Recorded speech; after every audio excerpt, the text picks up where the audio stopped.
কোরআনে কারীম আল্লাহ তাআলা বলেছেন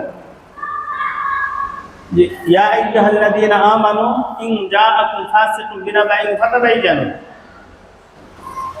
আর সাহাবায়ে কেরাম একটা বিখ্যাত ঘটনার ব্যাপারে এই আয়াত নাযিল হয়েছে। কবিলায়ে বনি মুস্তালিক তাদের সাথে নবীজি সাল্লাল্লাহু আলাইহি ওয়াসাল্লাম চুক্তি হয়েছিল, তারা বছর নির্ধারিত টাইমে যাকাত উসুল করে রাখবেন, আর নবীজির পক্ষ থেকে একজন গিয়ে এসে যাকাত উসুল করে নিয়ে আসবে তাদের কাছ থেকে, তারা জমা করবেন, নিয়ে আসবেন। নির্দিষ্ট দিনে নবীজি সাল্লাল্লাহু আলাইহি ওয়াসাল্লাম একজন সাহাবীকে পাঠাইলেন। আগে থেকে ওই সাহাবীর সাথে ওই গোত্রের দুশমনী ছিল ইসলাম পূর্ব জামানায়। এই জন্য তার দিলের ভিতরে ভয় ছিল, আমি গেলে আমাকে একা পেয়ে না জানি মেরে ফেলে। ঠিকই সে যখন কাছাকাছি গেল, দেখতে পেল ওই গোত্রের লোকজন জমা হয়ে আছে।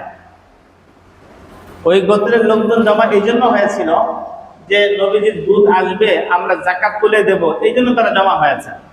কিন্তু ইনি দূর থেকে যখন সম্মিলিত দেখেছেন, একসাথে দেখেছেন, ভয় পেয়েছেন, মনে হয় আমাকে মেরে ফেলবে।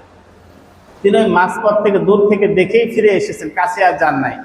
এসে নবীজির কাছে বললেন যে তারা তো যাকাত দেয় নাই, বরং আমাকে মারতে চেয়েছে। এই কথাটা সত্য ছিল না। তখন নবীজি সাল্লাল্লাহু আলাইহি ওয়াসাল্লাম খুব নারাজ হলেন। খালিদ বিন ওয়ালিদ রাদিয়াল্লাহু আনহু নেতৃত্বে বাহিনী প্রেরণ করলেন।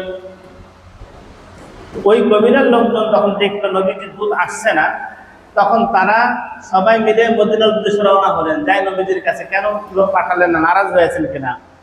পথে যখন খালিদ বিন ওয়ালিদ রাদিয়াল্লাহু আনহু কাফেলা পেয়েছেন, বলল আপনি কোথায় যাচ্ছেন, তো তোমাদের কাছে কেন এই ঘটনা? বলল আল্লাহ, এমন কোনো ঘটনা ঘটে নাই, আমরা তো অপেক্ষায় ছিলাম।